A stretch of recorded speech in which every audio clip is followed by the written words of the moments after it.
Chapter 1. The Violinist of Lorien's Hollow. The wind whispered through the evergreens, carrying with it the scent of pine and the crisp bite of winter.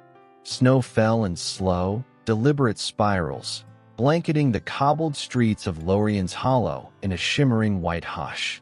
The town, nestled deep within the valley, was illuminated by the warm glow of lanterns strung along rooftops, their golden light flickering against the descending night.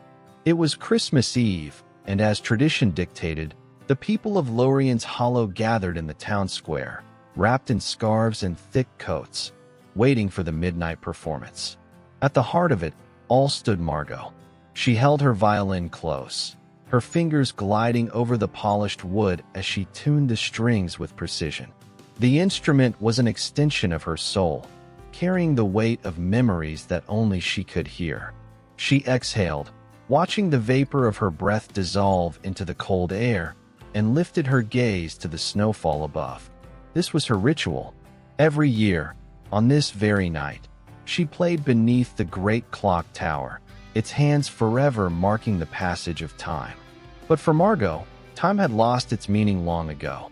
10 years had passed since Elias had vanished into the storm, yet his absence was as fresh as the night he disappeared. He had been her world.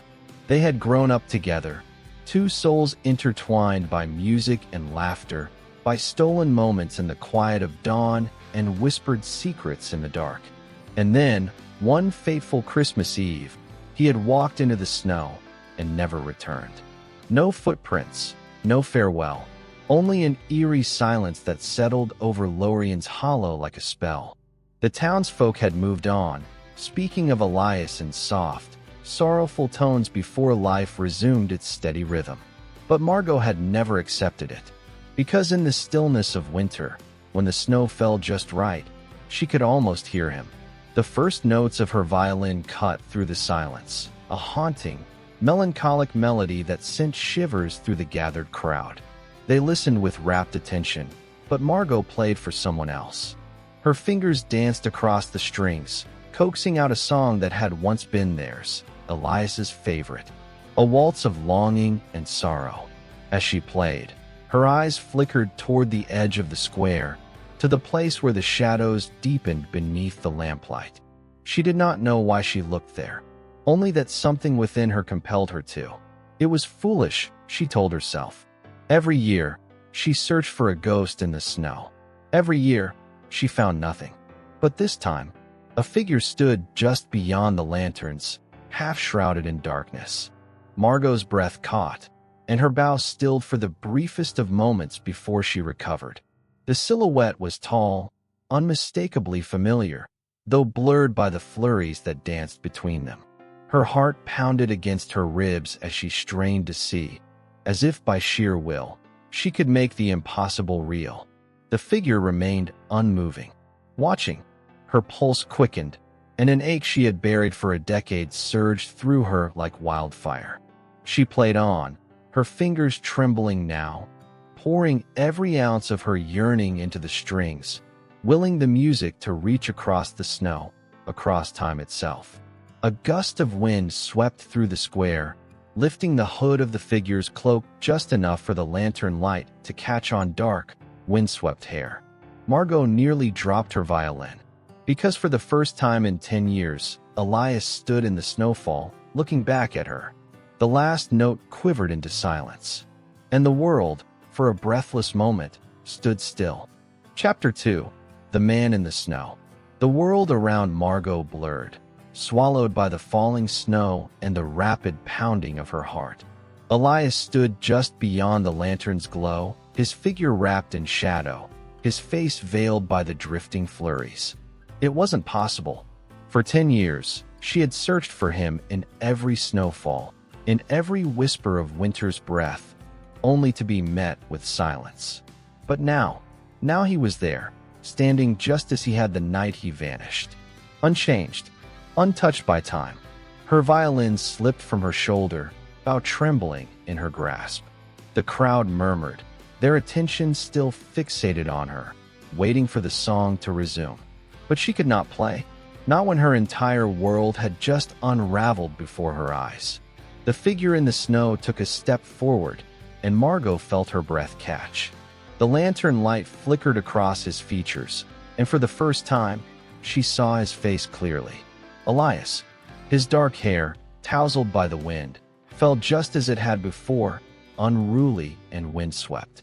His sharp, familiar eyes locked onto hers, filled with something unreadable, something between longing and disbelief. He looked exactly as he had on the night he disappeared. Not a single year had touched him. Margot's fingers tightened around her violin. This was a dream, a cruel trick played by her weary heart. And yet, Elias. The name escaped her lips in a whisper, fragile as glass. The man flinched as if struck, his eyes widening at the sound of his name. Snow swirled between them, the wind carrying the distant chime of bells from the clock tower above. He hesitated for the briefest moment before taking another step toward her. Margot didn't think.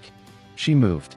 The violin slipped from her grasp, landing soundlessly in the snow as she rushed forward. She stumbled through the drifts, her boots sinking into the untouched frost. And then, she was close enough to touch him.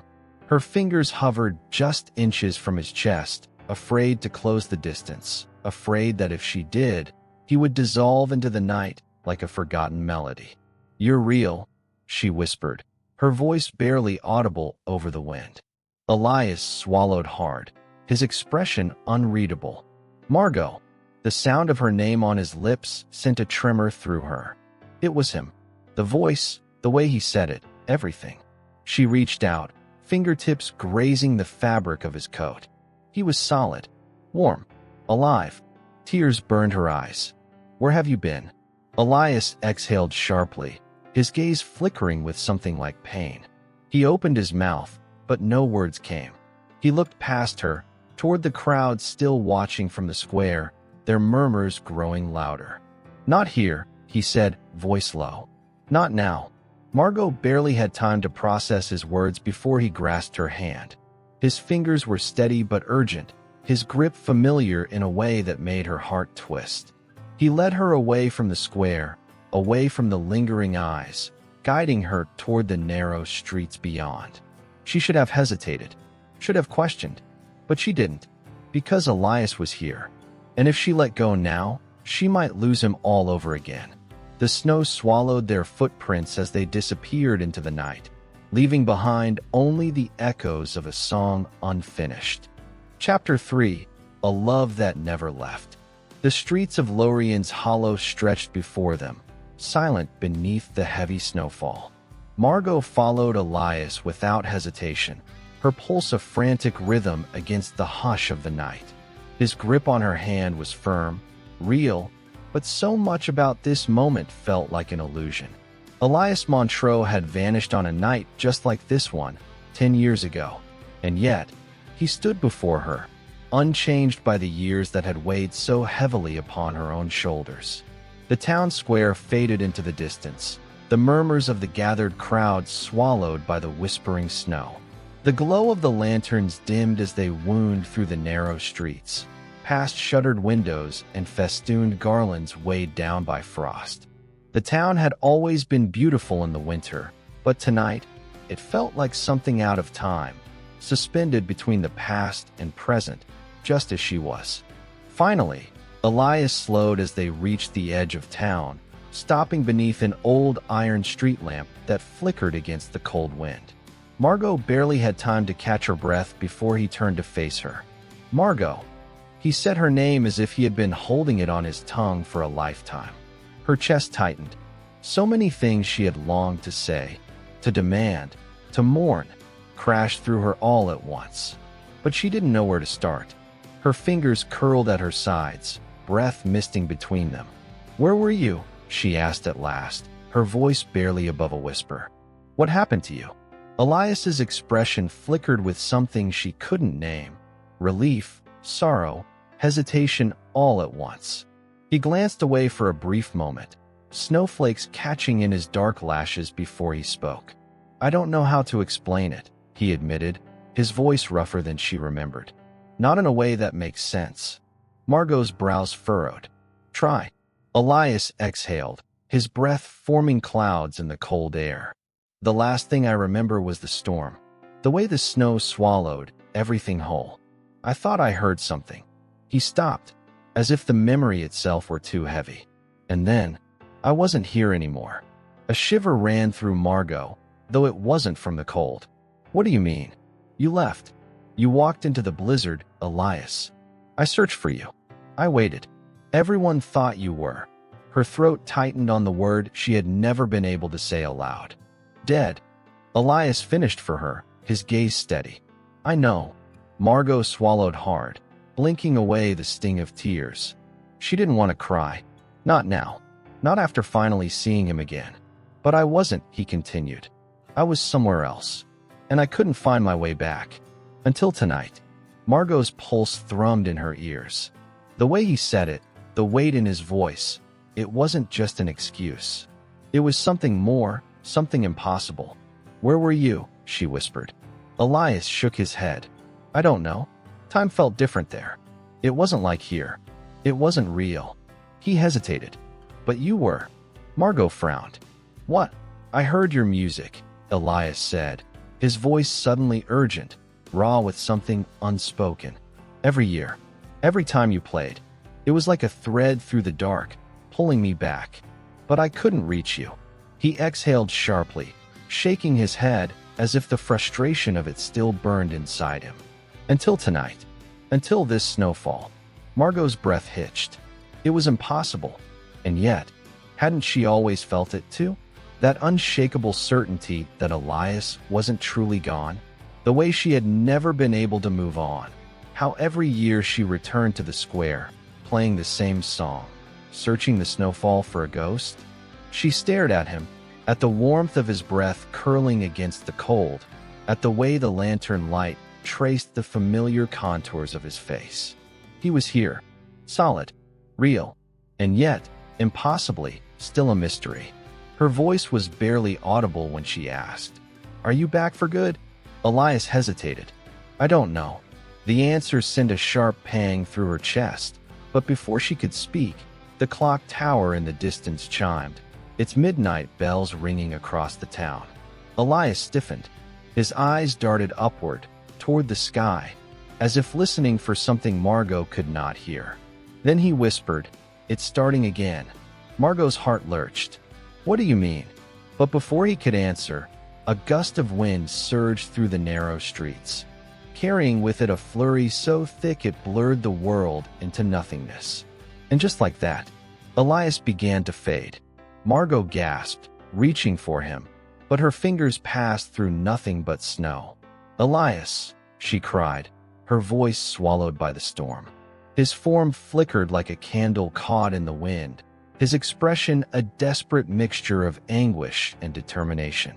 Find me, he said, his voice barely a whisper, before the next snowfall. And then, he was gone. Margot stood frozen in the empty street, her breath coming in ragged gasps. Snowflakes drifted around her, silent and indifferent, as if nothing had happened at all. But she knew the truth.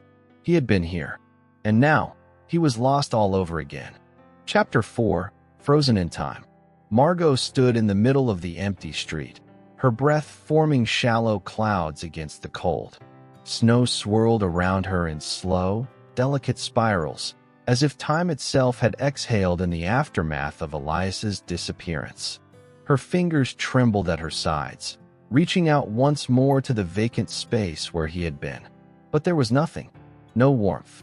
No whisper of his presence. Only silence. He had vanished. Again, the weight of it pressed down on her chest, making it difficult to breathe. Had she imagined it? The feel of his hand in hers.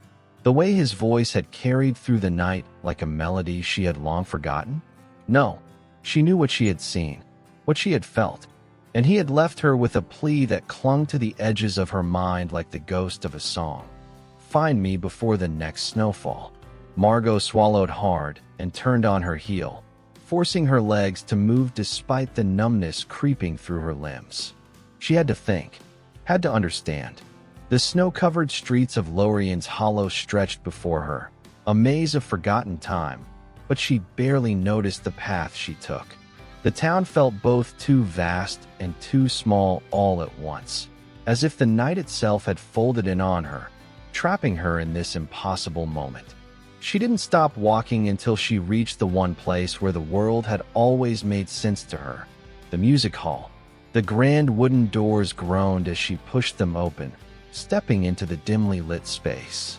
The scent of aged wood and polished brass filled her senses, grounding her in something tangible.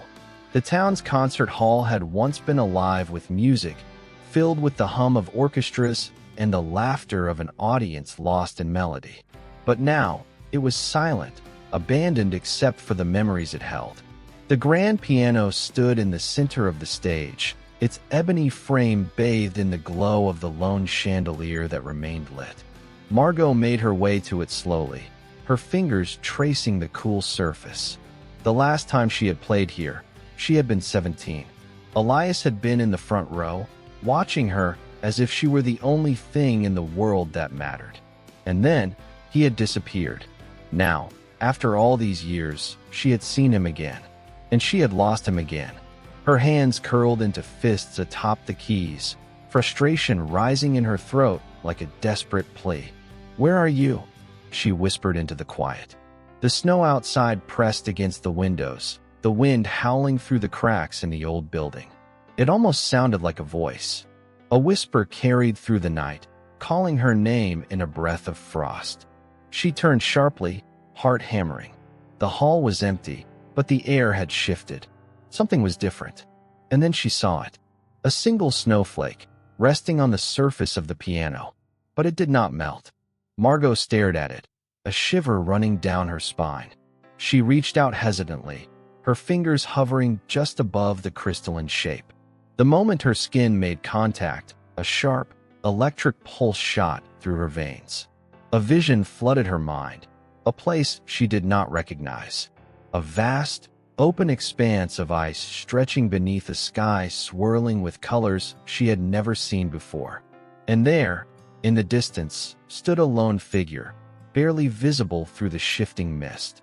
"Elias," Margot gasped, jerking back, the vision shattering like glass. The snowflake was gone. Her breathing was ragged, her heart pounding against her ribs. That place, where had it been? And more importantly, how had she seen it? She clenched her fists, determination hardening in her chest. Whatever had happened to Elias, wherever he was reaching for her, and she would find him before the next snowfall. Chapter 5: The Snowfall Curse. The night had settled into an eerie quiet, the snowfall outside thickening into a steady, whispering descent. Margot paced inside the music hall, her mind racing. The vision had shaken her to the core. Elias was trapped somewhere outside the boundaries of the world she knew.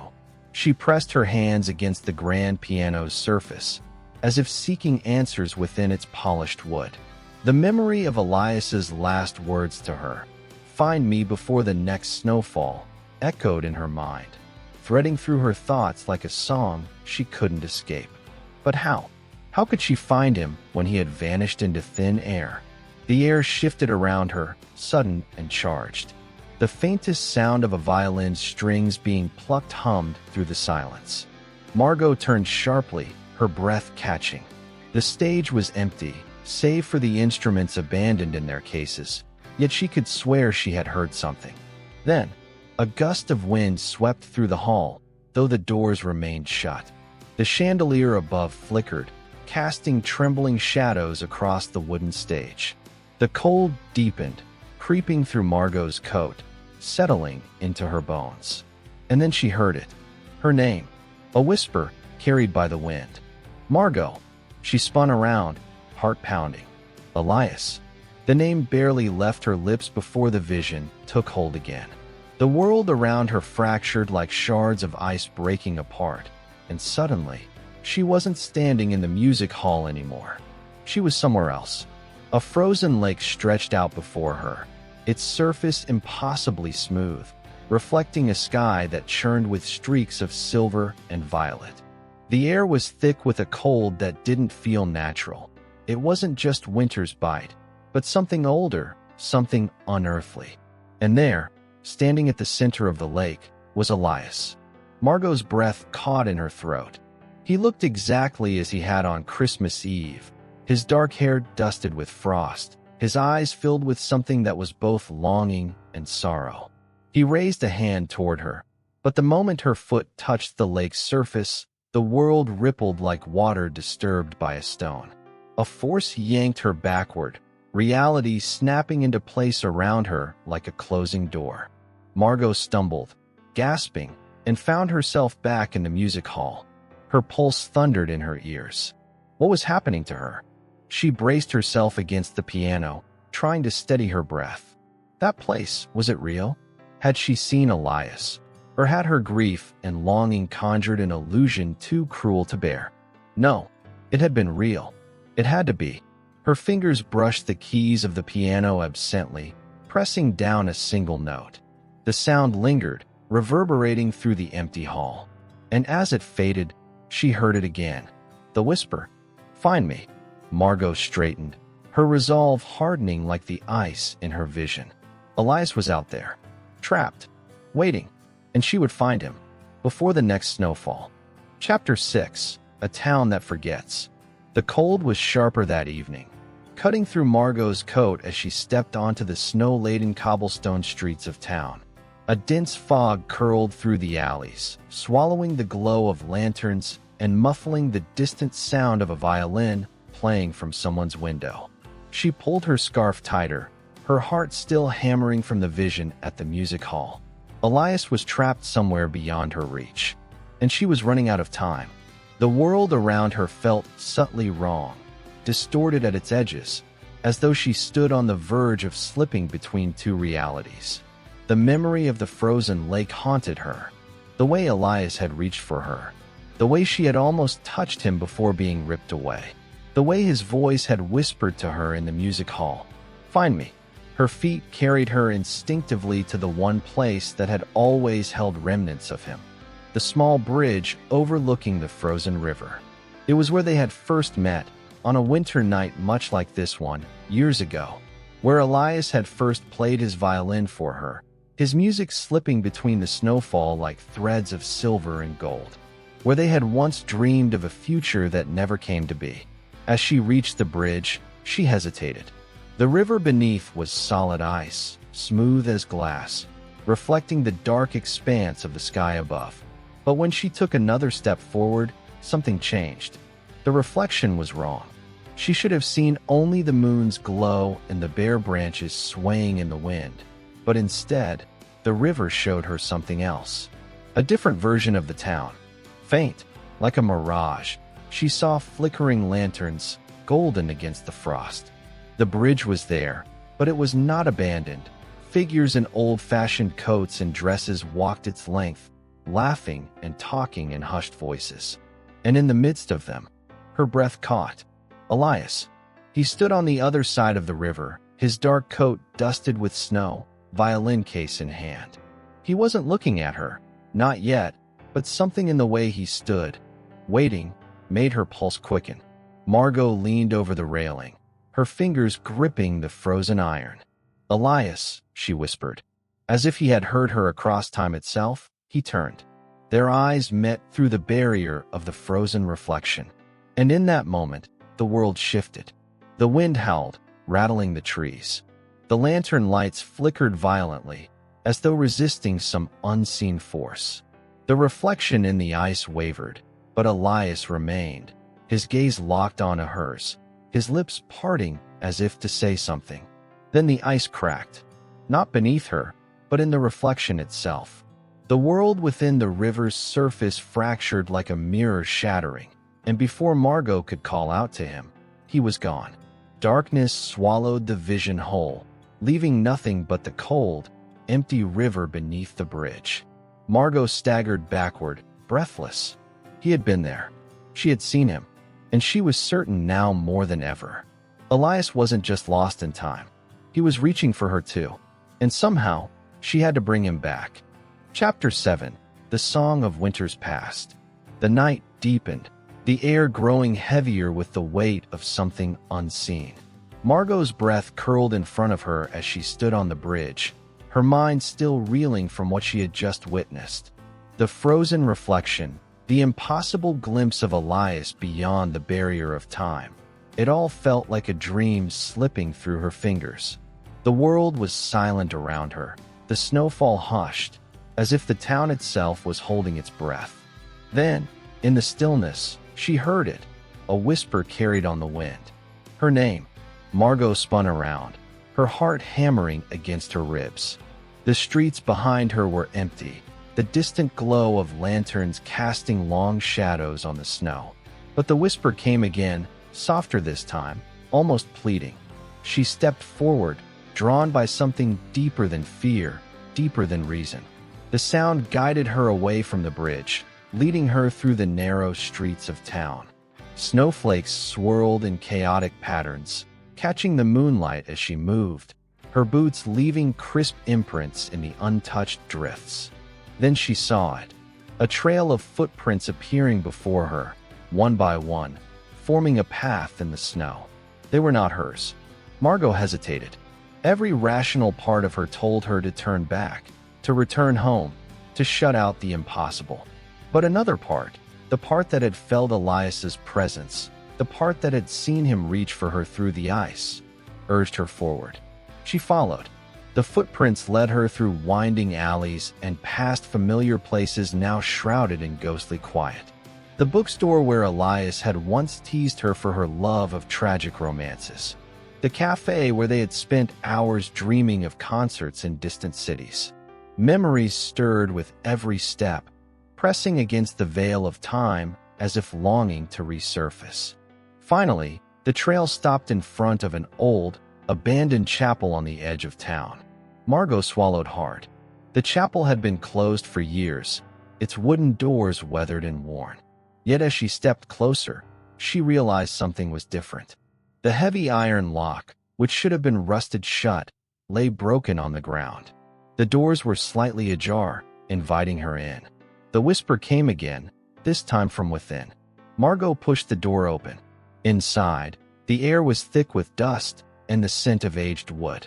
Moonlight filtered through the broken stained glass windows, casting fractured colors onto the stone floor. The pews stood in silent rows, long abandoned, yet the space did not feel empty. She took a hesitant step forward, her pulse thrumming in her ears. The whisper had stopped, but she could feel something, someone, watching. Then, from the darkness beyond the altar, a flicker of movement. Margot's breath hitched. A figure stood in the shadows, just out of reach of the moonlight. Tall, unmoving, yet unmistakably familiar. Elias. Her voice was barely above a whisper. The figure took a step closer, and for the briefest moment, she saw him. His dark hair dusted with snow, his eyes filled with something unreadable, his presence both achingly real and impossibly distant. Then, just as quickly as he had appeared, the chapel seemed to inhale, the air tightening around her. The candles, long unlit, flickered to life with an unseen breath, casting wavering golden light across the room. Margot blinked, and Elias was gone. A gust of wind howled through the broken windows, scattering snow across the floor. The silence that followed was deafening. Margot stood frozen, her heart racing. The whispers had stopped, but the message was clear. Elias was reaching for her, and she was closer to him than ever before. Chapter 8. The clock strikes midnight. The night was still, heavy with the kind of silence only snow could bring. Margot stood by the window, her fingers tracing the delicate frost patterns that bloomed across the glass. The world outside was cloaked in a soft, wintry haze, the glow of street lamps casting long, golden shadows over the blanket of snow. Her mind, however, was anything but still. The melody of their song echoed through her thoughts, the sound of Elias's violin, the warmth of his presence as he had once stood beside her on this very night. But now he was gone. And yet, there was a strange sense of him lingering, like a whisper caught on the wind. It had been a year since the night they had played together, the night she had broken the curse. The night she had sacrificed her own life force to free him from the endless cycle of Christmas Eves. But even though Elias had been released, a part of Margot remained bound to him, as though the threads of their souls had been irrevocably tangled in the melody they had played. "Margot," the soft voice broke through her reverie, and she turned to find her mother standing in the doorway, a concerned look on her face. Her mother's features were still sharp with age, but her eyes held the same warmth they always had. The years had softened her, but never her presence. Margot smiled faintly. "I'm all right, Mother. Just thinking." Her mother nodded, stepping into the room and coming to stand beside her. For a moment, they both looked out the window, watching the snowfall drift lazily from the dark sky. "It's strange," her mother said, her voice almost a whisper. "To think that it's been a year since Elias left." Margot's heart stung, but she nodded. She had not told her mother the full truth. The magic, the curse, the sacrifice. It had been too much to explain, too much to understand.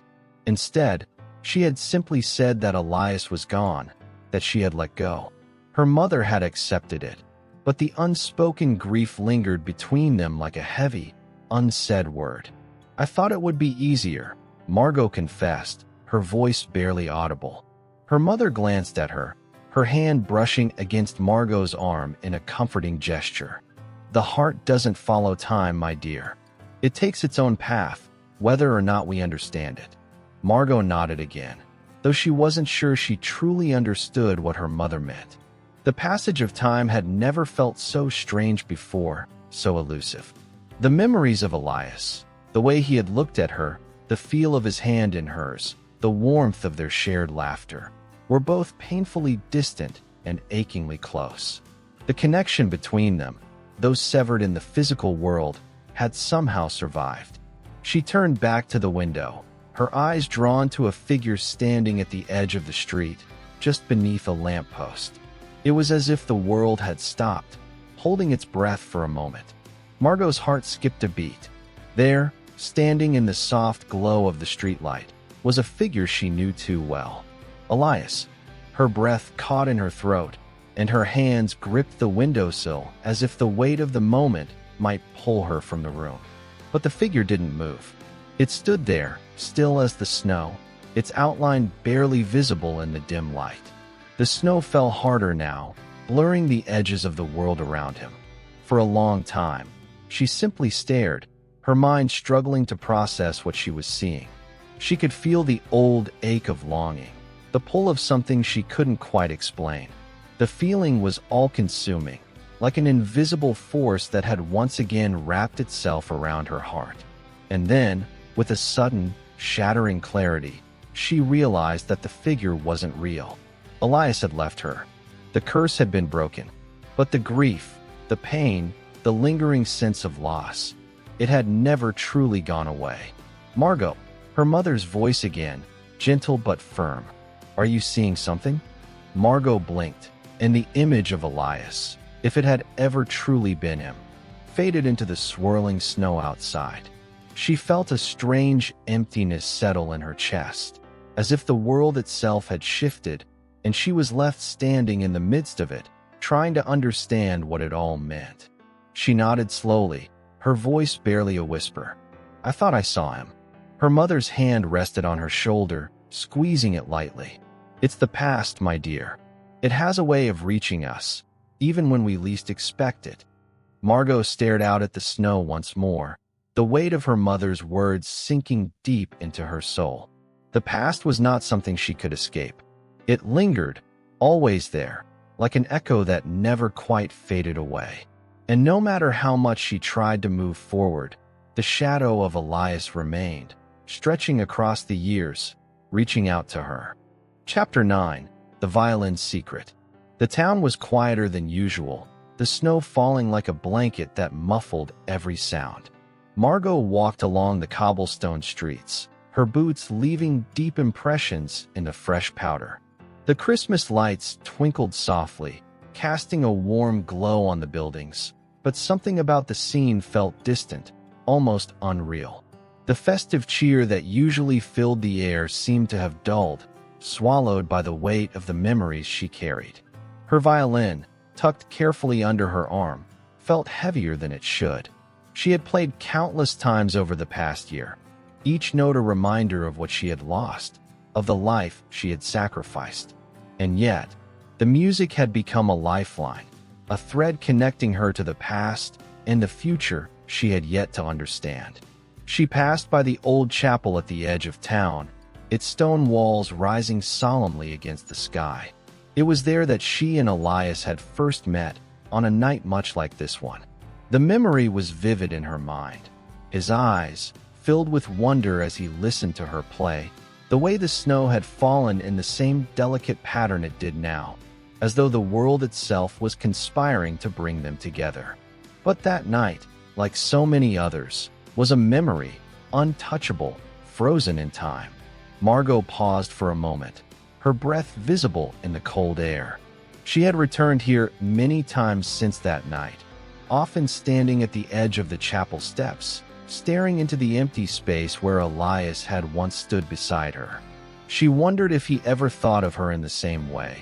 If, perhaps, the love they had shared had somehow, impossibly, survived the years that separated them. Her thoughts were interrupted by the faintest of sounds, an almost imperceptible hum, like a soft, distant note carried by the wind.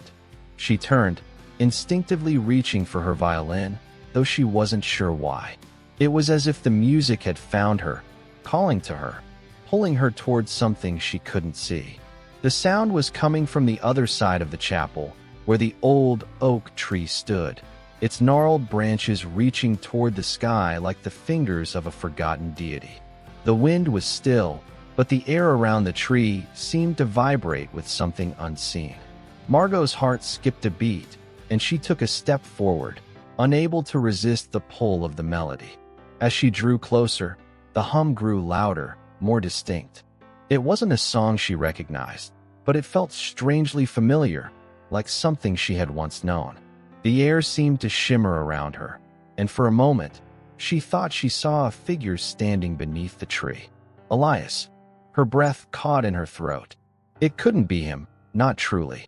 But the figure before her, bathed in the soft glow of the Christmas lights, seemed to shimmer with an otherworldly presence. The figure raised its hand slowly, as if beckoning her closer. Margot's heart pounded in her chest as she stepped forward, her feet moving of their own accord. She was no longer sure if she was following a memory, a dream, or something else entirely. But she couldn't stop. She had to see, had to know. As she reached the base of the tree, the figure began to fade, its edges blurring in the falling snow. But before it disappeared entirely, Margot heard the sound of a violin, a note, clear and sweet, that echoed in the stillness. It was a note she recognized all too well. It was the song they had once played together. The wind picked up, carrying the melody with it, and Margot closed her eyes, her heart aching as she remembered the warmth of Elias's presence, the way the music had bound them together. But now, in the cold silence of the night, there was only the fading echo of their song, slipping through her fingers like sand. The figure was gone, leaving nothing but the soft rustle of the snow and the distant hum of the violin. Margot stood frozen for a long moment, as though waiting for something, anything, to happen. But the world around her remained still, unchanged. The only sound was the whisper of the wind through the branches of the oak tree. With a heavy heart, she turned away, her footsteps echoing in the quiet night. The vision, if it had even been a vision, had left her with more questions than answers. Had Elias truly been there? Or had it all been a figment of her longing, a trick of the mind? And why had he appeared now, after all this time? The path back home seemed longer than usual, the weight of the night pressing down on her shoulders. She hadn't found what she was looking for, not answers, not closure, but the fleeting glimpse of Elias had reminded her of something she had tried to forget, the love they had shared, the connection that still lingered between them, despite everything. Margot arrived at her small cottage just as the first light of dawn began to paint the sky with shades of pink and gold. She stepped inside, feeling the warmth of the hearth beckon her, and closed the door behind her with a soft sigh. The house was quiet, too quiet. The silence seemed to settle around her like a heavy fog. She glanced toward the mantel, where a small wooden box sat.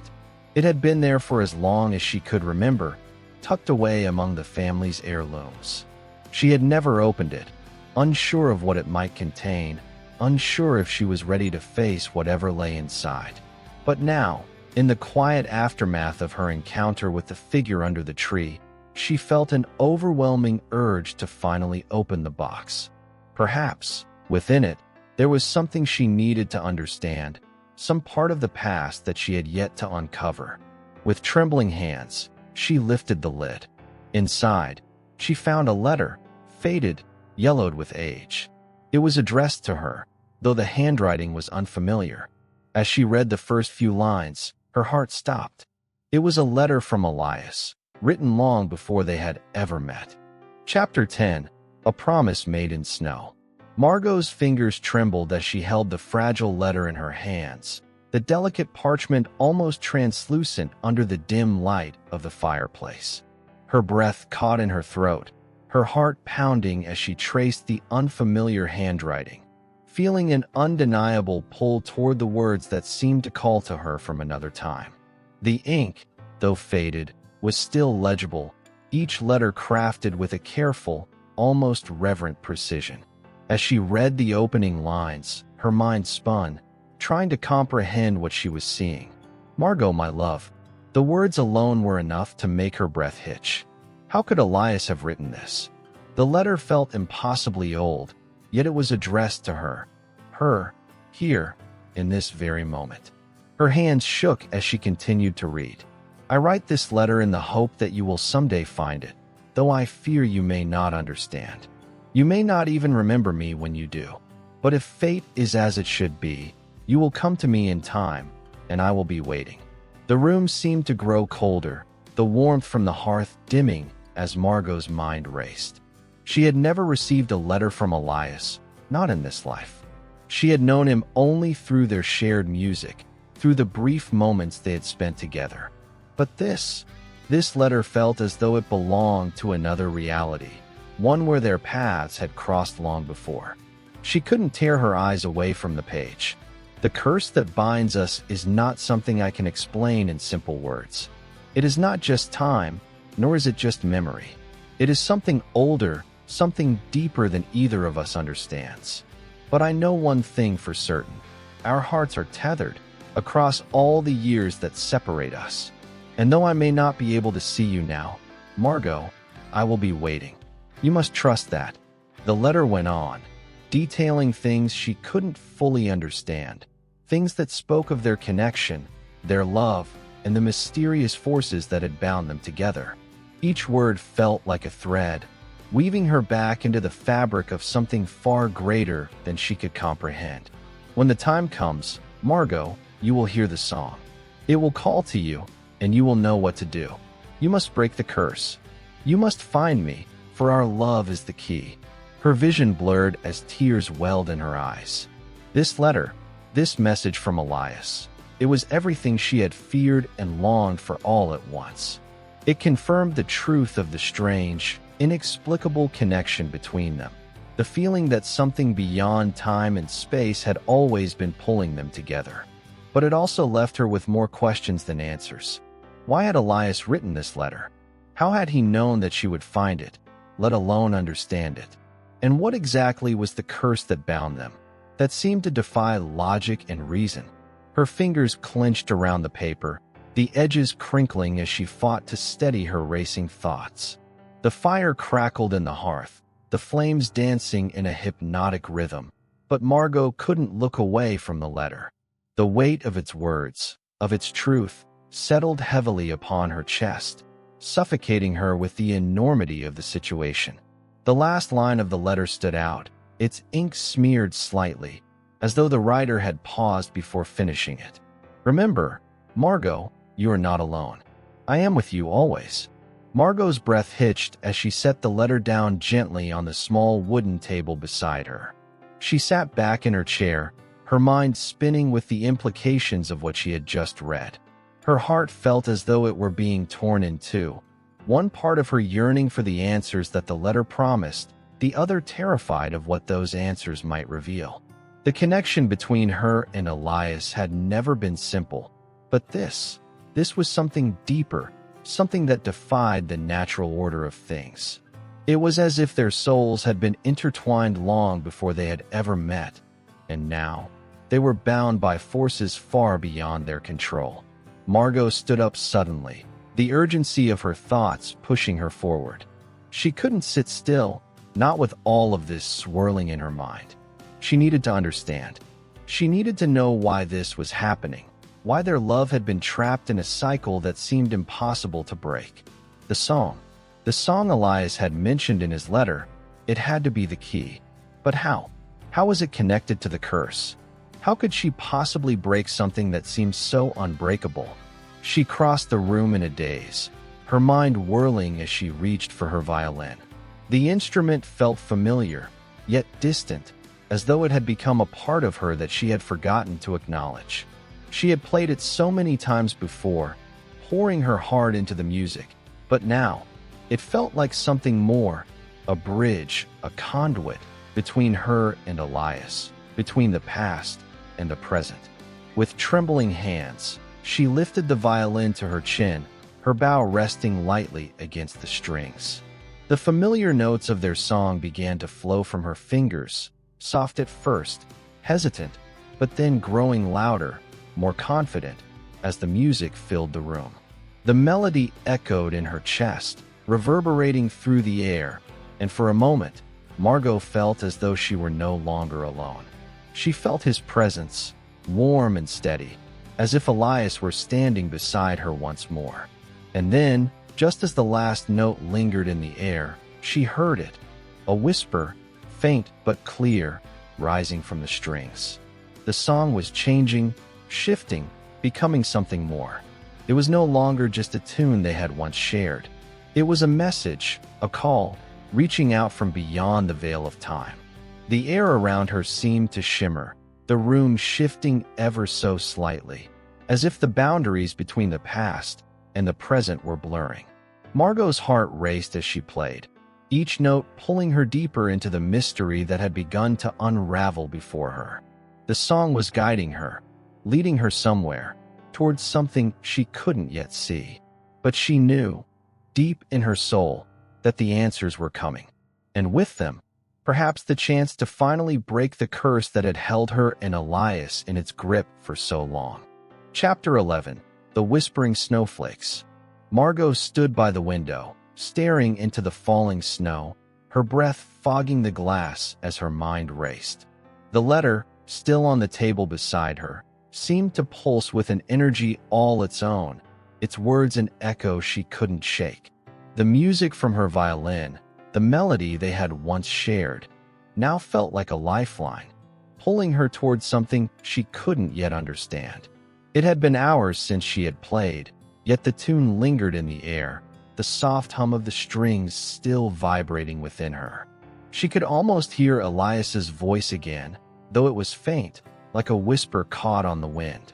The connection between them felt stronger now, more tangible than ever before, as though their souls were reaching for each other across the great expanse of time. But with that connection came the weight of the curse, the feeling that no matter how hard she tried, she couldn't escape the inevitability of their separation. The letter had been clear, she had to break the cycle. But how? Margot pressed her palm against the cool glass, as if seeking solace from the world beyond, the soft snowflakes drifting in the darkening night. Her thoughts were a storm of confusion, her heart heavy with the knowledge that Elias was trapped, forever bound to the past. Yet, as the music echoed in her mind, she realized that she wasn't alone in this struggle. She was here, now, with the power to change everything. She thought back to the night she had first met Elias. The memory was so vivid, as if it had happened only moments ago. She had been so sure of what she was doing, so certain that the music she had created could bring solace, could heal the hurt she had carried for so long. But Elias had been different. His presence, his warmth, had been a balm to her fractured soul. It was as though, in his eyes, she had seen a reflection of herself, a soul equally torn, equally yearning for something more. And now, here she stood, on the precipice of the unknown, her heart torn between the desire to follow the path set before her and the fear of what might happen if she succeeded. Would breaking the curse mean the end of their love? Would it mean never hearing Elias's voice again?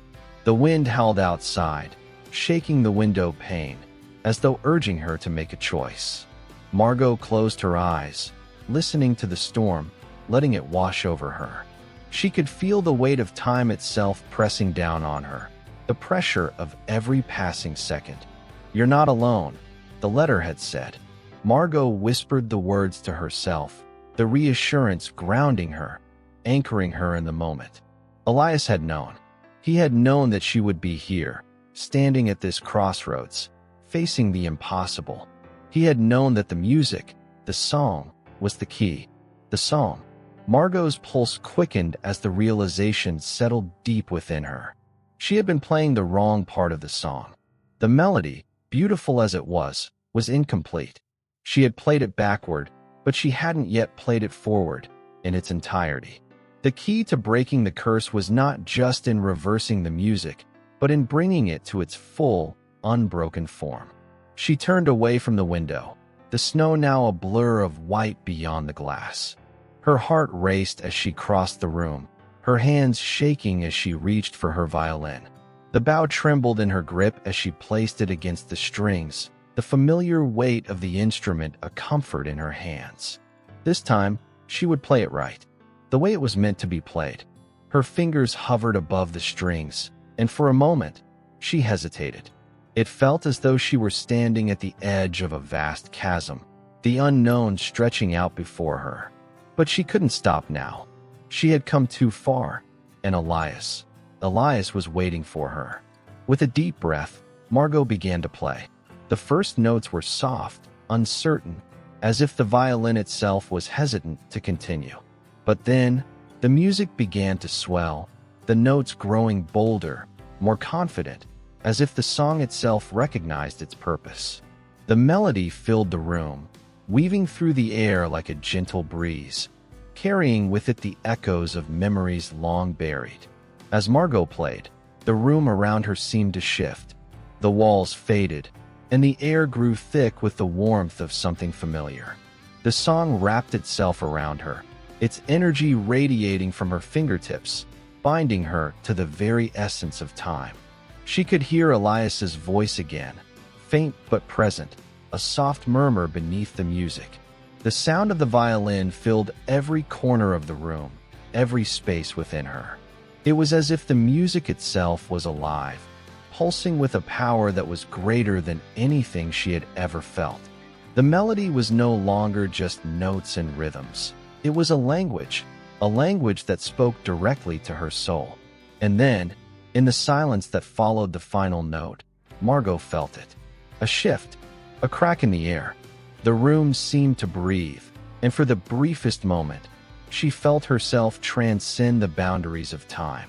The connection between her and Elias had deepened, the veil that separated them now thinner than ever. Margot's breath caught in her throat as she opened her eyes, her heart pounding in her chest. The music had worked. It had broken through the curse.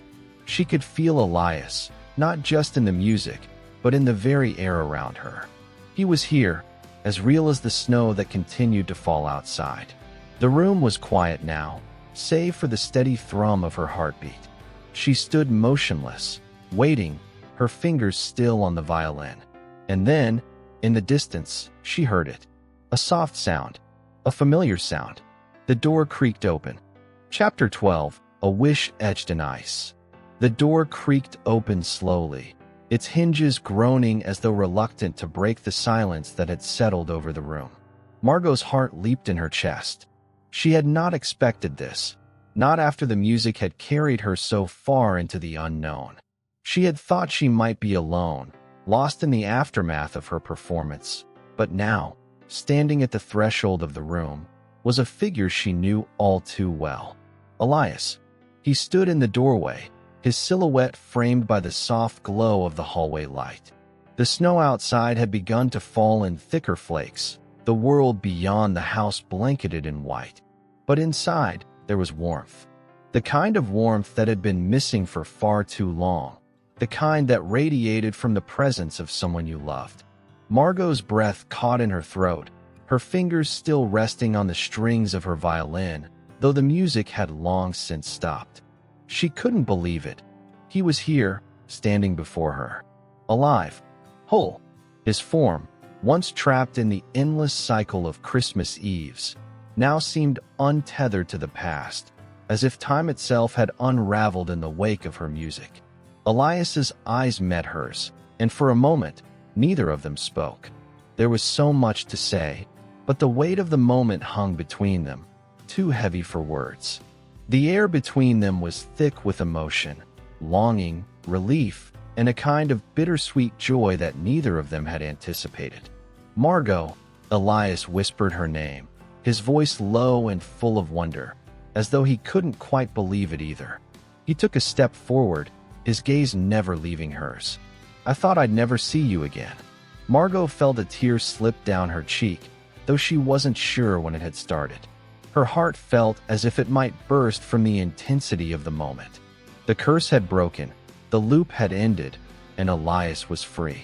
But the question that had lingered in her mind, the question that had haunted her every Christmas Eve, now resurfaced. What did this mean for them? Elias was free, but was he still hers? Was their love still as strong as it had been? Or had the years of separation left a crack between them too wide to bridge? You're here, Margot finally managed to say, her voice trembling with emotion. I didn't know if we could. You did, Elias interrupted softly, a gentle smile tugging at the corners of his lips. You played the song. You freed me, Margot. I've been waiting for this, waiting for you, all this time. His words washed over her like a balm, soothing the raw edges of her fear. The uncertainty that had plagued her in the moments before the music felt small now, insignificant in the face of the truth that had finally been revealed. They were together again, and nothing else mattered. Not the curse, not the years of separation. What mattered was this moment, this chance to be together, to hold on to what they had once shared. Margot slowly lowered her violin, her fingers still trembling from the intensity of the performance. She took a step toward him, her heart beating wildly in her chest. The world outside seemed to fade away, leaving only the two of them in the quiet of the room. The snow continued to fall, its soft flakes catching in the light from the window, but it no longer felt cold. It felt like the beginning of something new. Elias stepped toward her, his arms reaching out as though he had been waiting for this moment, too. When he touched her, it was like a spark igniting, a connection that stretched across time and space, a bond forged not just in the past but in the present, in the here and now. I never wanted to leave you, Elias murmured, his breath warm against her skin as he pulled her into his embrace. I never wanted to be apart from you. Margot closed her eyes, savoring the feel of him, the warmth of his body against hers, the steady rhythm of his heartbeat. All of the pain, the longing, the loneliness she had carried for so long seemed to dissolve in his arms. She had never realized how much she had missed him, how much she had needed this connection. The years had passed, but in this moment, it was as if time had never moved. They were still the same, still in love, still bound together by the music they had created. I know, she whispered, her voice thick with emotion. I know, Elias. I've been waiting, too. They stood there, wrapped in each other's arms, for what felt like an eternity. The world outside continued its quiet descent into winter, but inside, there was nothing but the warmth of their love, the promise of something that would never be lost again.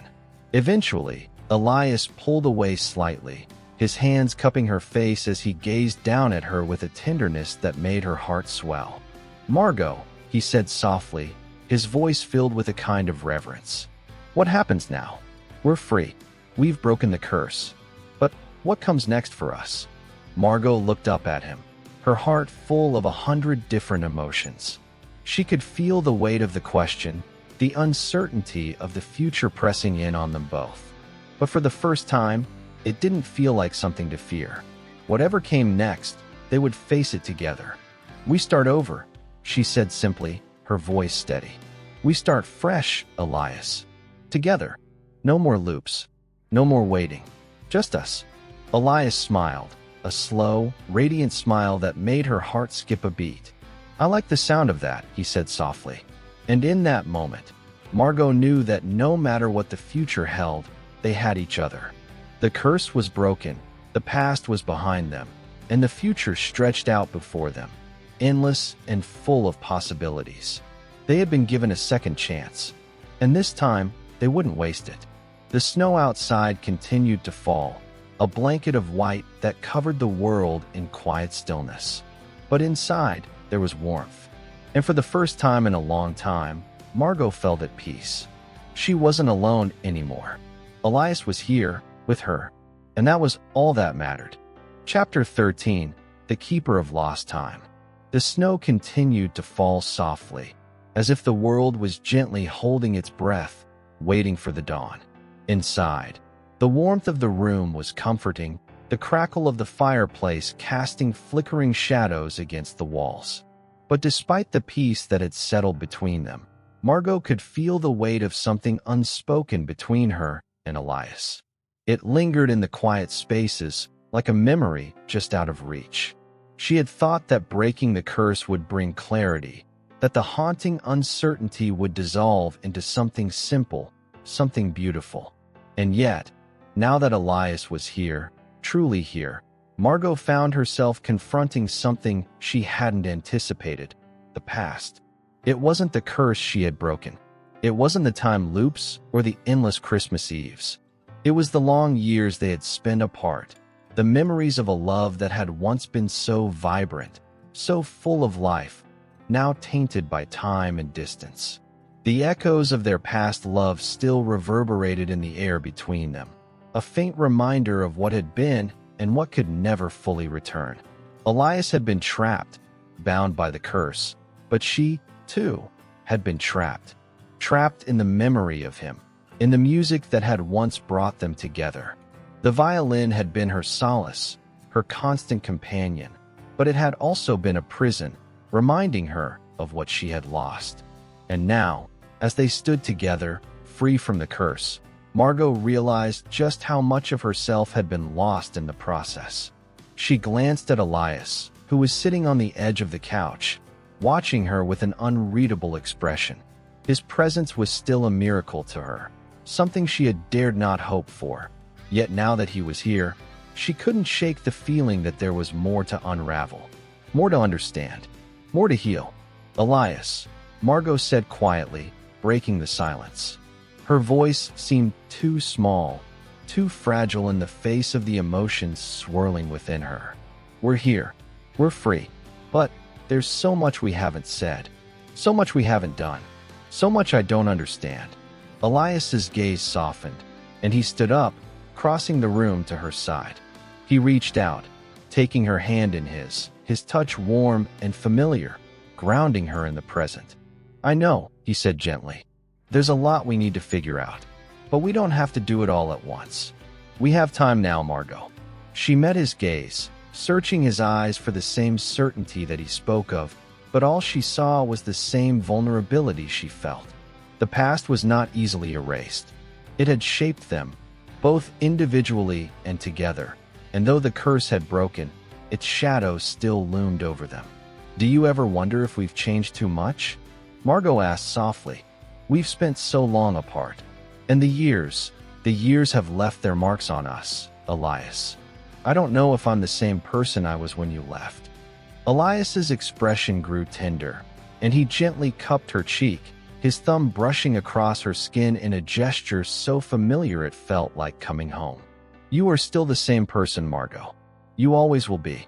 We've changed, yes, but we've grown, too.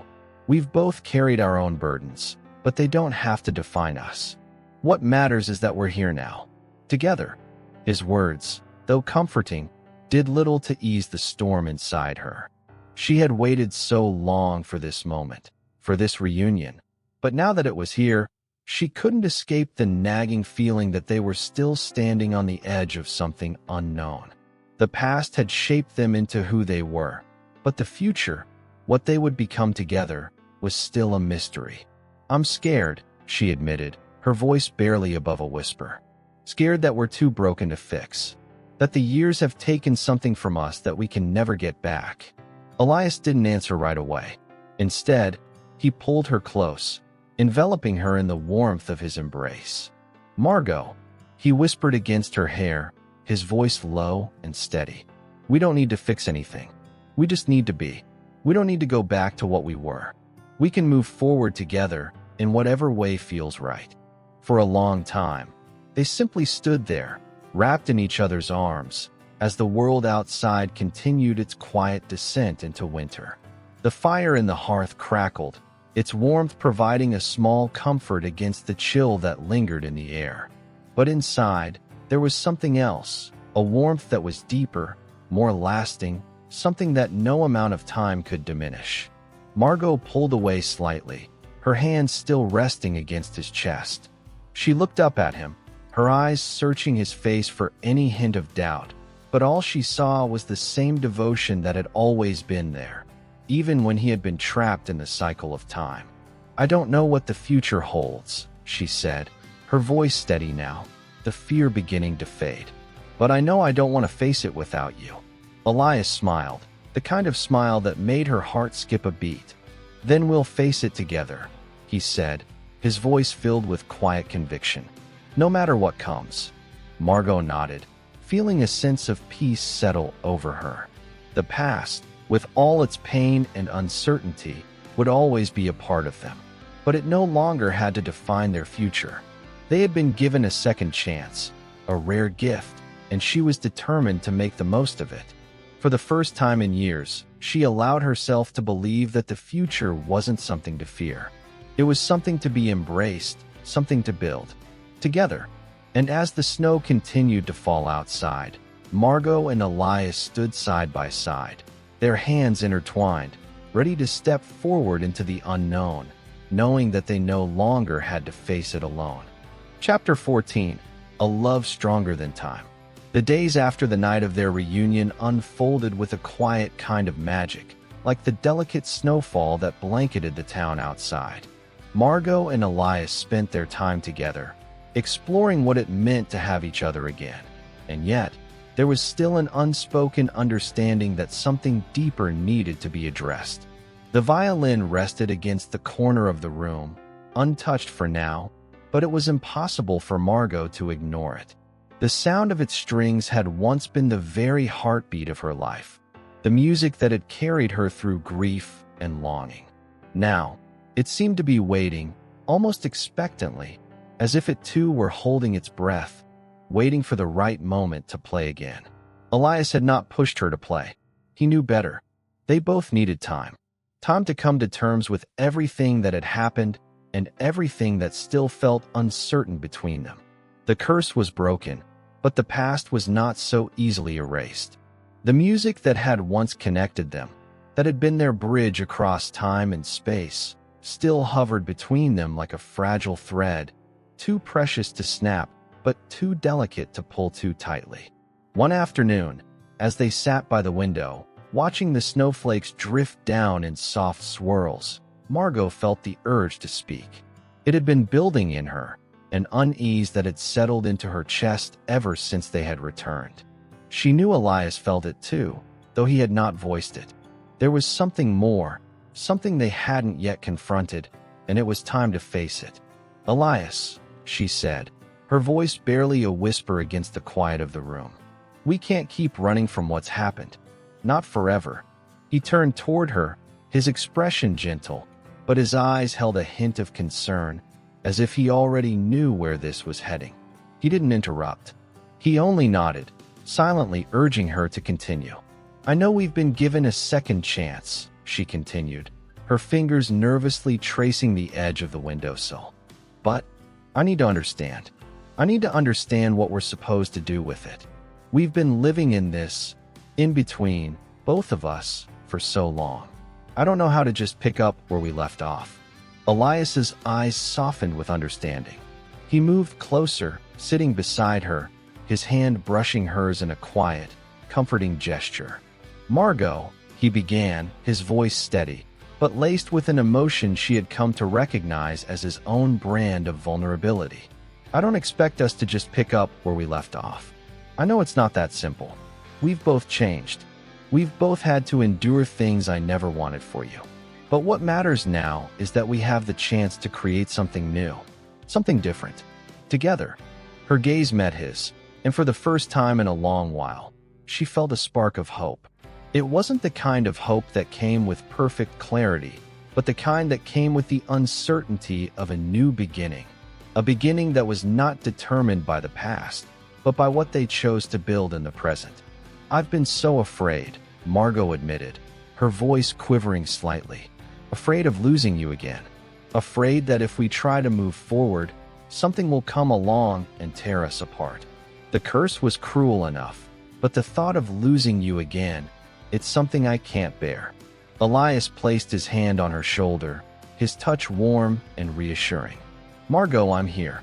I'm not going anywhere. I know we've both suffered, but we're not the same people we were when we first met. We've both grown, and that means we have the strength to face whatever comes our way." Her chest tightened with the weight of his words. How had she forgotten that? That they were no longer just the people they had been before the curse, before the endless Christmas Eves? They were something more now, something forged in the fires of their separation and their longing. They had the strength to rebuild, to find each other again, despite everything that had tried to tear them apart. "But how do we start?" she asked softly, her voice barely above a whisper. "How do we take this step forward when everything still feels fragile?" Elias smiled, a small, knowing smile, as if the answer had been in front of them all along. "We start with the music, Margot." She turned to face him, confusion furrowing her brow. "The music?" "Yes," he said. "The violin. The song we wrote together. It's not just a song, Margot. It's our song. It was never just for the curse. It was always about us, about the love we had, and the love we still have. It's a piece of who we are, and I think it's time we play it again. Not to break the curse, but to break through the silence between us. To heal the space that's still there." Margot's heart fluttered at his words. She had never thought of it that way. The violin had been a symbol of the pain they'd endured, of the years they'd lost. But Elias was right. It was also a symbol of their love, a love that had endured time and space, and now it could endure anything. Together, with a deep breath, Margot stood, crossing the room to where the violin waited. She lifted it gently, as if handling something fragile, something precious. The bow rested in her hand, familiar yet distant, like a memory she had to rediscover. Elias joined her at the window, his presence steady and comforting. She closed her eyes for a moment, feeling the weight of everything they had been through, and then, slowly, she began to play. The notes were soft at first, tentative. The melody was the same one they had written together so long ago, but now it was different. It wasn't a song of longing, of grief. It was a song of hope, of a future they were choosing to embrace. As the music filled the room, Margot felt the years of separation begin to melt away. The past still lingered, but it no longer defined them. The music, their song, was the bridge that connected the past and the future, a melody that spoke of love that was both eternal and ever-changing. Elias stood beside her, his hand resting gently on her back, his presence a silent promise that they would move forward together, step by step, note by note. And as the final notes of the song rang out into the silence, Margot knew, deep in her heart, that this was only the beginning. The melody of tomorrow had just begun. Chapter 15, playing the song backwards. The days following the music's rebirth felt like stepping into a new season, one that had been locked away, waiting for them to unlock it. Margot and Elias had found their rhythm once more, a delicate dance of shared glances and quiet smiles, of unspoken promises that needed no words. They had moved from the silence of uncertainty to the soft hum of understanding, each passing moment carrying them deeper into the warmth of their renewed connection. But even as the world outside continued its slow, quiet march through winter, Margot could feel a lingering pull within her, a tug she couldn't ignore. Something about this new beginning, this second chance, still felt like an unfinished song. There was a question that had been nagging at her heart, one she had not dared to voice, but which now, in the stillness of their shared time, felt urgent. She couldn't help but wonder, what would happen when the snow stopped falling? When the world outside shifted from winter's embrace to the inevitable thaw of spring? Would they still find themselves standing side by side, or would time, in its relentless march, take them away from each other once more? It was an unspoken question, but Elias must have sensed it, for one evening, as they sat together in front of the fire, he turned to her, his face soft with the understanding that only years of shared silence could bring. "Margot," he said quietly, his voice carrying a weight that mirrored her own thoughts. "I know you're thinking about the future. You're wondering if we can last beyond this moment. And I don't have all the answers. I wish I did." Margot's heart skipped a beat, her eyes meeting his in surprise. She hadn't realized how much she had been hiding behind her own questions, how much fear she had carried with her since the first moment she had been reunited with him. The fear that it could all slip through her fingers, just as it had before. "I don't want to lose you again, Elias," she whispered, the words tumbling out before she could stop them. "I don't know if I can survive losing you a second time." Elias reached for her hand, his touch warm and steady. "You won't have to," he said, his voice a low promise. "I'm not going anywhere. I'm here. I've been lost before, and I've found my way back. And now, we're here together. That's all I know, Margot. And that's enough for me." Her heart swelled with the weight of his words, but even as she wanted to believe him, a shadow of doubt lingered in her mind. Could they really stay here, in this moment, forever? Or would time, like the frost outside their window, eventually melt away all that they had rebuilt? The snow outside had begun to fall heavier, blanketing the world in a soft, dreamlike haze. Margot stood from her seat and moved toward the window, drawn to the quiet beauty of the winter night. She pressed her hand against the frosted glass, watching as the snowflakes danced and swirled in the night air, caught in the weightless pull of gravity. "Look at the world," she said softly, her breath fogging the glass as she spoke. "It's all so beautiful, so peaceful, but it won't last. The snow will melt. The seasons will change. Everything shifts, Elias. Nothing stays the same." Elias moved to stand beside her, his presence a comforting weight against the uncertainty that gripped her heart. He joined her at the window, their hands brushing lightly as they both gazed out at the winter landscape. "I know," he said, his voice quiet but steady. "Everything changes, Margot. But that doesn't mean we can't hold on to what we have now. We can't control the future, but we can choose what to do with the time we have." Margot looked at him, and for the first time in what felt like forever, she allowed herself to simply be present.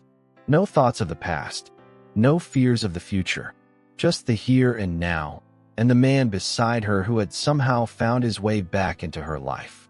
"You're right," she whispered, the weight of her doubts beginning to melt away, like the frost outside the window. "We have now, and that's enough." And in that moment, she realized something she had been too afraid to admit before, that even though the snow would eventually melt, the love they shared was not bound by seasons. It was not bound by time or space, or even the fleeting nature of the world around them. It was something deeper, something that had always existed between them, even in the silence. As the night deepened, they stood together, side by side, watching the snow fall in gentle silence. The world outside might change, but they had something timeless, something that would endure through all the seasons to come. The fire in the hearth crackled softly behind them, but it was the quiet peace of their shared presence that filled the room, a warmth that nothing could take away, not even time itself. Chapter 16: The Shattering of the Spell. The weeks that followed their quiet acceptance of the present seemed to stretch longer than the days that came before. Margot and Elias moved through the world in a slow, comfortable rhythm, their lives intertwined in ways that felt both natural and fragile. The days grew longer, and the snow, once so heavy and constant, began to melt, revealing the bare earth beneath. Spring was approaching, and with it, the inevitable change that Margot had feared from the very beginning. But the change did not feel as threatening as it once had. Elias had become her anchor, a constant presence that helped her hold steady against the shifting tides of time. She still feared what the future might hold, still wondered if their love would endure once the seasons shifted fully. But those fears were no longer the driving force behind her every thought. Instead, she found herself more focused on the present, on the moments they shared, and on the quiet joy of simply being together. One evening, as the first signs of spring began to emerge, buds appearing on trees, the air growing warmer, Margot found herself standing by the window once again, gazing out at the changing world. The days were growing longer, and the warmth of the sun seemed to push against the cool remnants of winter. The ground, once frozen and covered in snow, now revealed patches of grass and earth, a reminder that even the harshest of winters eventually gave way to the gentler days of spring. Elias stood behind her, his presence familiar and comforting. He had been quiet for a long while, as if lost in his own thoughts. She could feel his gaze on her, but she did not turn to meet his eyes immediately. There was something in the way he had been watching her lately, something that made her heart skip in a mixture of anticipation and fear. "Margot," he said softly, breaking the silence. "I've been thinking about something." She turned to face him, her breath catching in her chest. His expression was serious, his brow furrowed slightly as if he were weighing his words carefully. The air between them seemed charged, and for a moment, she wondered if the very world outside had held its breath along with her. "What is it?" she asked, her voice quieter than usual. Her heart beat a little faster, unsure whether she was bracing herself for something she already feared or something she had longed for. Elias stepped closer, his presence enveloping her like the warmth of the spring sun. "I know we've talked about the past, about the mistakes we made and the time we lost. And I know we've talked about the future, about what might come. But there's something I haven't told you. Something I've been holding on to for a while now." Margot's pulse quickened, but she didn't move away. Instead, she steadied herself, grounding herself in the reality of him, of the moment they shared. She wasn't sure what this moment meant, but she knew that it was important. "What is it, Elias?" she whispered. He reached for her hand, gently lifting it to his lips, his kiss a soft promise against her skin. "I don't want us to be afraid of the future anymore, Margot. I don't want to spend another day wondering what might happen. I want to build something with you, something that's not just about the past or about the uncertainties we can't control, but something that's about now, about what we can make together." Margot blinked, surprised by the depth of his words. She hadn't expected this, hadn't expected him to speak of the future in such certain terms. She had feared that the changing seasons, the pull of time, might tear them apart once more. But his words, his touch, grounded her in the present, reminding her that the only moment that truly mattered was the one they were sharing. "Are you saying," she started, her voice thick with emotion, "are you saying you want to stay? To really stay?" Elias smiled, a soft, almost sad smile, as if the weight of his own feelings had only just become clear to him. "Yes," he said firmly. "I want to stay with you, Margot. No matter what the future holds. I want to stay with you, here, in this moment, and in every moment to come." For a long time, neither of them spoke. Margot felt the weight of his words settle into her chest. filling the spaces she hadn't known were empty. There was a quiet stillness between them, a space where all their doubts and fears had finally found rest. But there was something else there, too. Something that had been building ever since they had first come together again. Something that had been in the air since the first night the snow had fallen. It was the understanding that they had been given another chance, that the love they had once lost could be found again, but this time, it would not be so fragile. "I want that too," she said finally, her voice steady and clear. "I want us to build something, Elias. To not just look back at what we lost, but to look forward to what we can create." He smiled then, and for the first time in weeks, the tension that had lingered between them seemed to lift. The silence that followed was not heavy, but filled with a quiet sense of resolution, as if they had both made a promise to each other, a promise not just of love, but of a future. Margot turned back to the window, her gaze falling once more on the changing world outside. The snow was gone now, replaced by the soft green of the earth beginning to stir, and the first blooms of spring were beginning to peek through the soil. For the first time in a long while, Margot didn't feel afraid of what was to come. She knew that there would be challenges, that time would continue its endless march forward. But for now, in this moment, there was only the two of them, together, ready to face whatever the future might hold. And that was enough. Chapter 17. Snowfall Without Shadows. The days that followed their conversation felt like a soft unveiling, each moment folding into the next as Margot and Elias settled into their new understanding. There was no dramatic shift in the world around them, no grand gesture that announced their change. Yet, there was something undeniable in the air, a sense that the connection they had always shared had evolved into something stronger, something that could endure no matter the season.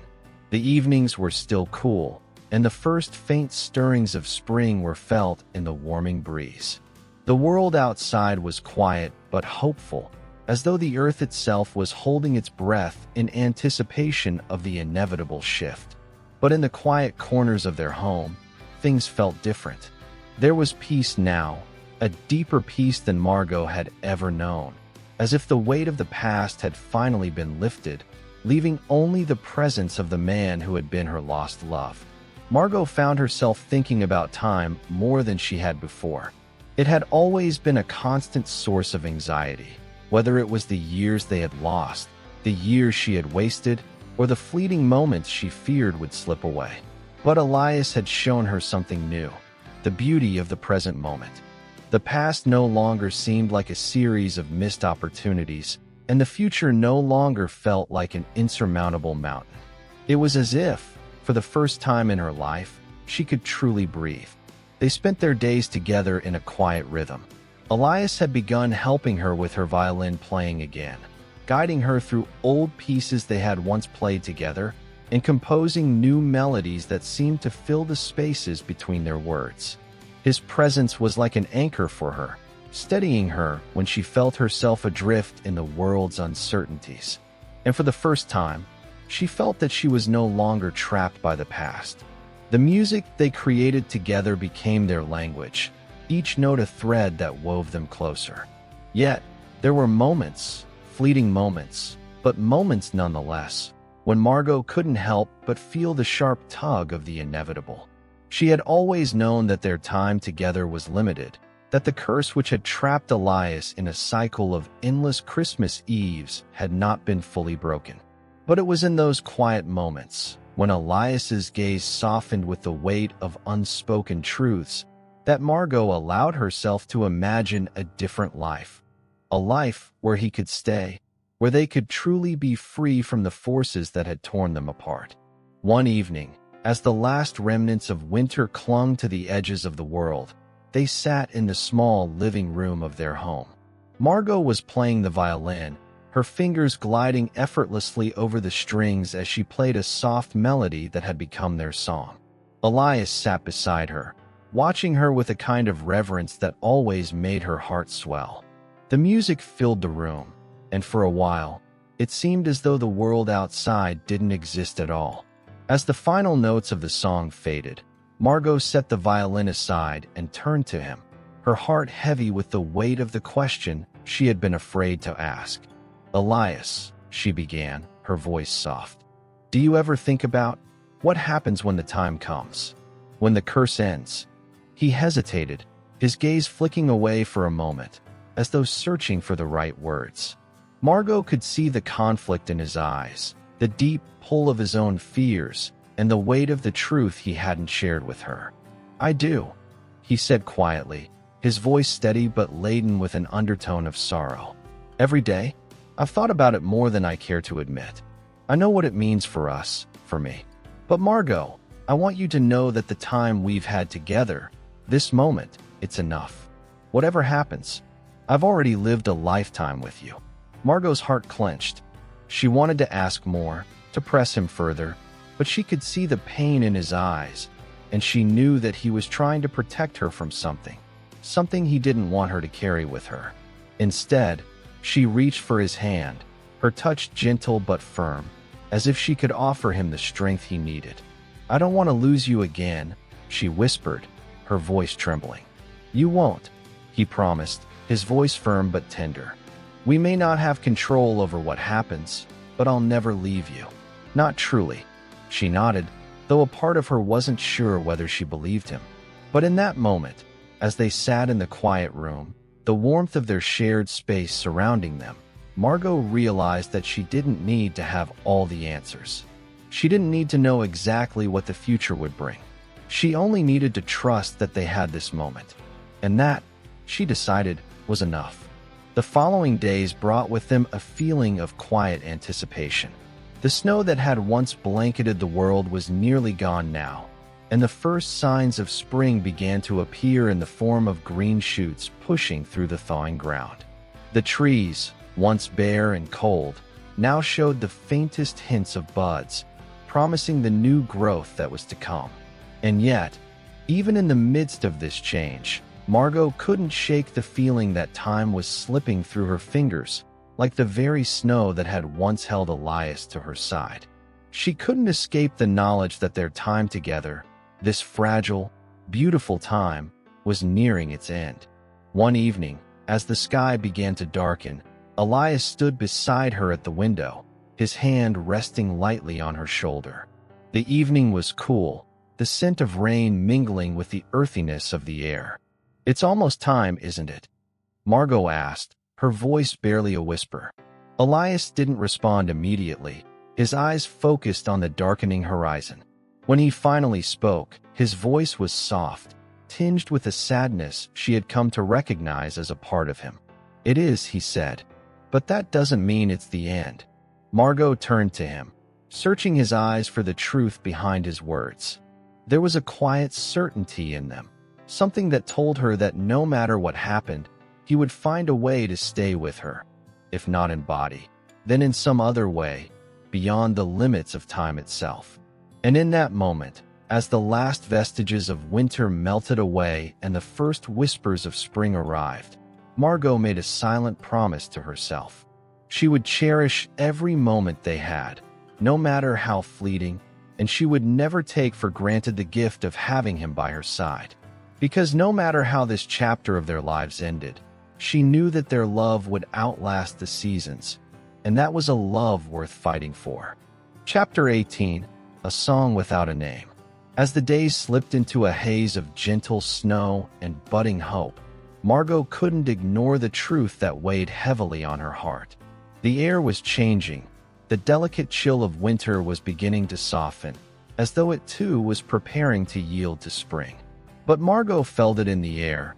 This was the final Christmas Eve, the last night that Elias would be by her side, and no amount of time could change that. Their small home, once quiet and still, had become a sanctuary filled with memories, the kind of memories that stayed even when the world shifted around them.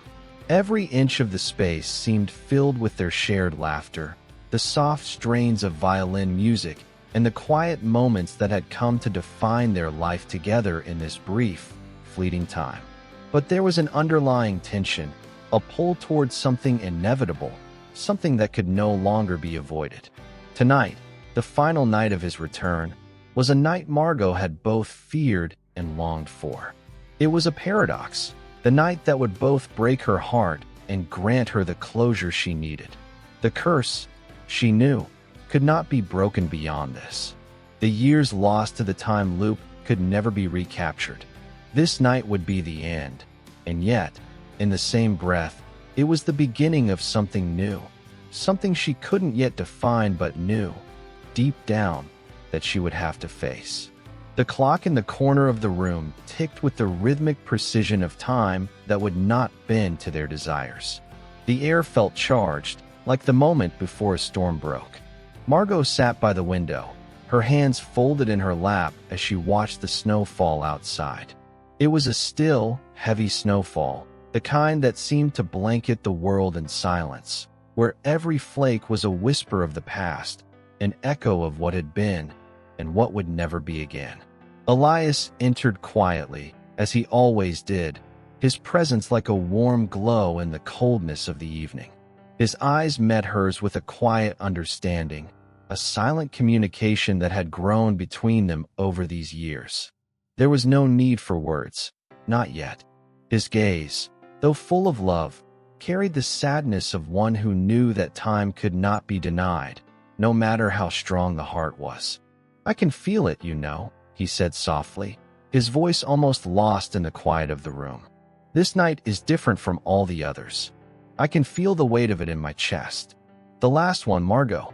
The last Christmas Eve." She turned to him, her heart squeezing in her chest. Her throat tightened as she struggled to find the right words. How could she explain to him what it felt like to love someone whose existence was tethered to the fleeting, fragile nature of time? How could she describe the ache of knowing that the person you loved so dearly would disappear once more, leaving only the memory of their presence, an echo that would fade with the rising sun? "I don't want it to be over," Margot whispered, the words barely escaping her lips. Elias walked over to her, his steps slow and deliberate, as if he, too, was trying to hold on to the preciousness of this final moment. He crouched in front of her, lifting her chin gently with his fingers so that their eyes met. There was a softness in his gaze, a tenderness that spoke volumes. "You don't have to say goodbye," he said quietly. "Not yet. Not while we still have this." And for a moment, time seemed to stretch, to pause, as if agreeing with his words. They sat there together, the weight of their shared history surrounding them. No words were necessary as they simply shared this moment, the last Christmas Eve they would have, together in the way they had always imagined. But as the hours stretched into the deep of the night, the inevitable drew closer. The clock ticked, each moment falling away like a leaf caught in a winter breeze. The snow outside fell more heavily now, the world becoming an endless expanse of white. Elias sat beside her, their hands intertwined, the warmth of their touch a stark contrast to the cold world outside. "Do you remember the first time we played together?" Margot asked, her voice a whisper in the stillness. "When we first met, I never imagined a love like this would happen, that I would lose you, only to have you back again. But I've never regretted it. Not once. And I never will." Elias smiled, though it was tinged with sadness. "Neither have I, Margot. We were always meant to meet again, even if it took time to find each other. And I'll carry you with me, always. Even when I can't be with you, you'll be there. In everything." Margot closed her eyes, the weight of his words sinking into her soul. She had never believed in fate, never believed in the idea that people were meant to be together.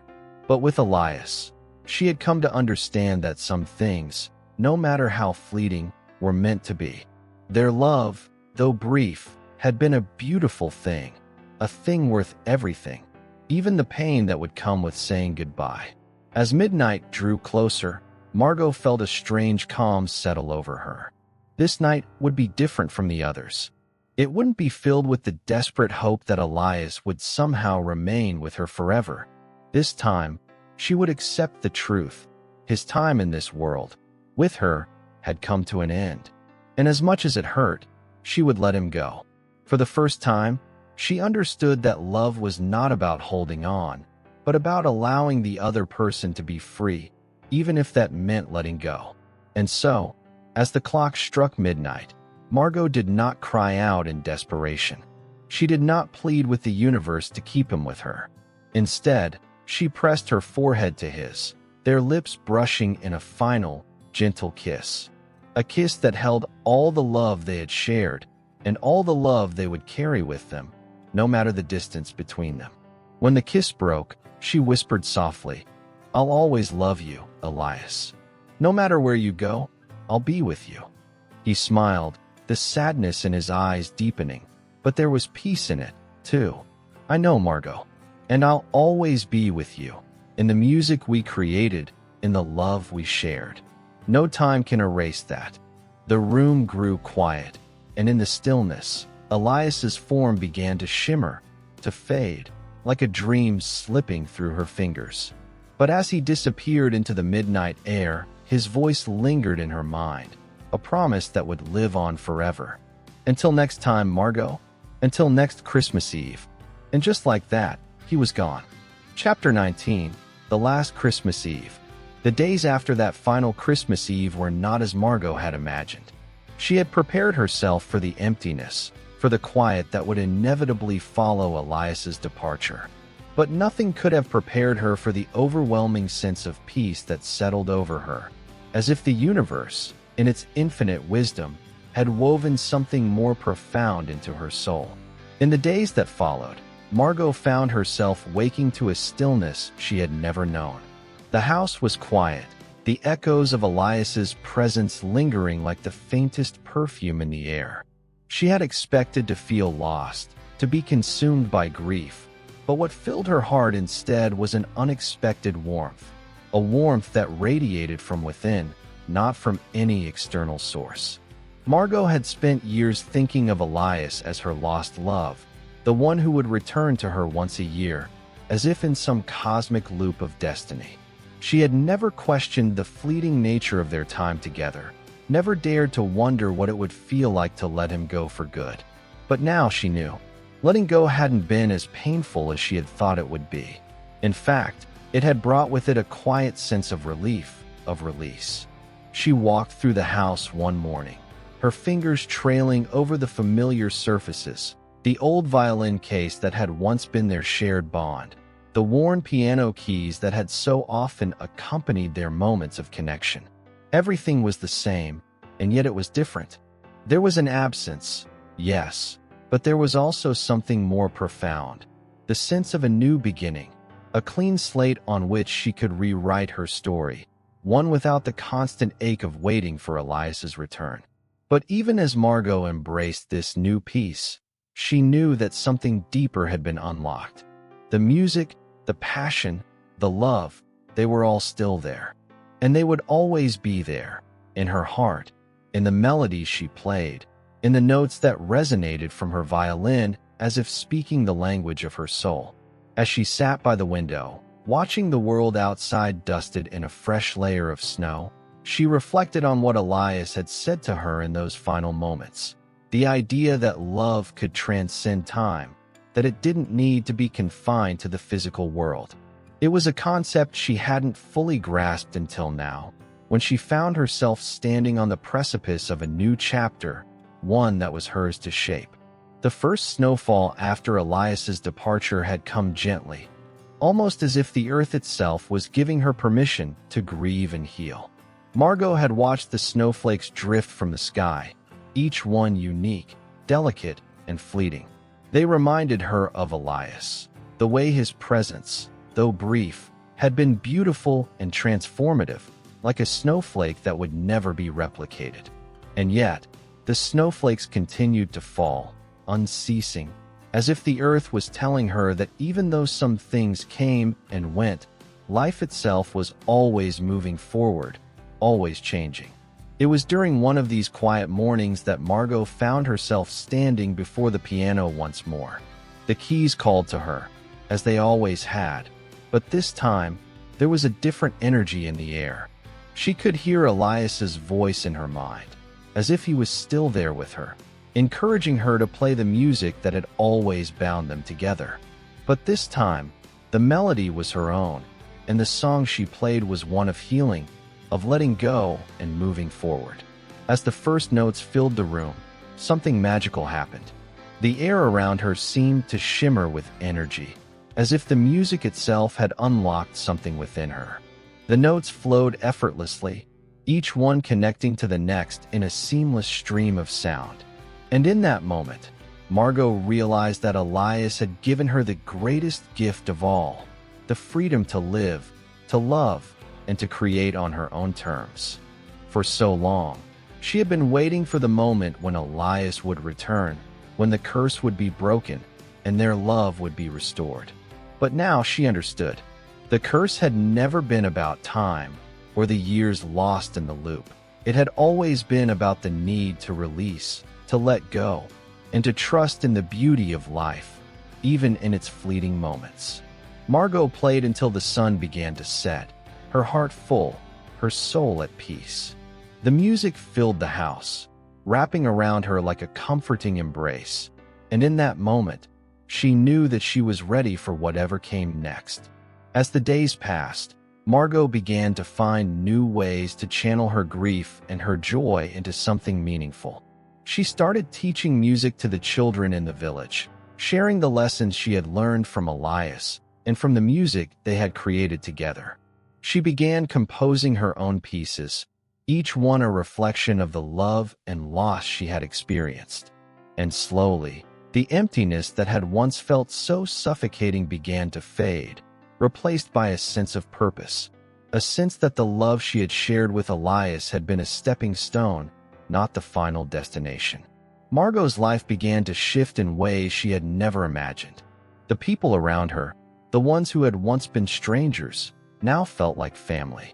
She began to find joy in the little things again, the laughter of children as they played in the snow, the warmth of a cup of tea shared with a friend, the beauty of a sunset on a quiet evening.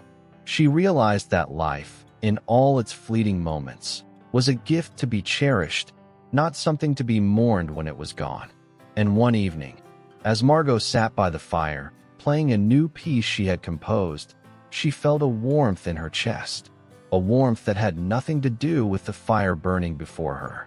It was the warmth of love, the love she had given and received, the love that had never truly left her, no matter how far Elias had gone.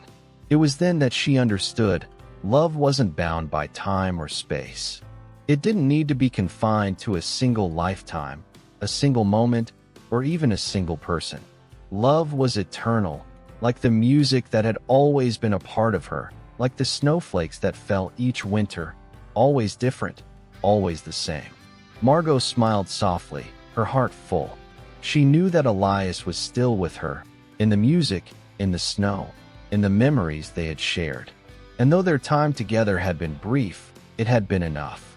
As the snow continued to fall outside, Margot closed her eyes and played one final, perfect note, a note that symbolized not an end, but a new beginning. The music filled the room, and for the first time in a long while, Margot felt truly at peace. Chapter 20. The Girl in the Snow. The quiet of the village in the days leading up to Christmas Eve was always one of Margot's favorite times of the year. It was as if the world itself held its breath in anticipation, waiting for something magical to happen. But this year, as she walked through the softly falling snow, there was a different feeling in the air, a sense of finality, perhaps, or maybe it was simply the weight of the years that had led her to this moment. Margot had always known that Elias's return would be brief. She had lived for those few fleeting hours, each one a precious gift that she held close to her heart, never truly allowing herself to think beyond them. But now, as she stood in the snow-covered streets, she no longer felt the pull of longing. There was a quiet peace within her, a peace she had earned through years of reflection, of music, and of understanding. The village seemed to sense the change in the air as well. People greeted her with smiles, their faces glowing with the warmth of the season. The children played in the snow, their laughter ringing through the streets. as if the very essence of joy had settled in the hearts of all who lived here. It was as if the world had remembered what it meant to be alive, to be present, and to cherish each moment. Margot smiled to herself as she passed the village square, where a large Christmas tree stood proudly, its lights twinkling in the evening gloom. It was beautiful, as always, but it no longer held the same significance for her. The tree was just a tree, a decoration to mark the season, nothing more. She had come to realize that the magic of Christmas wasn't found in the decorations, or the music, or the fleeting moments that passed by. It was found in the love that was shared, in the connections made, and in the memories that were etched into the heart, never to fade.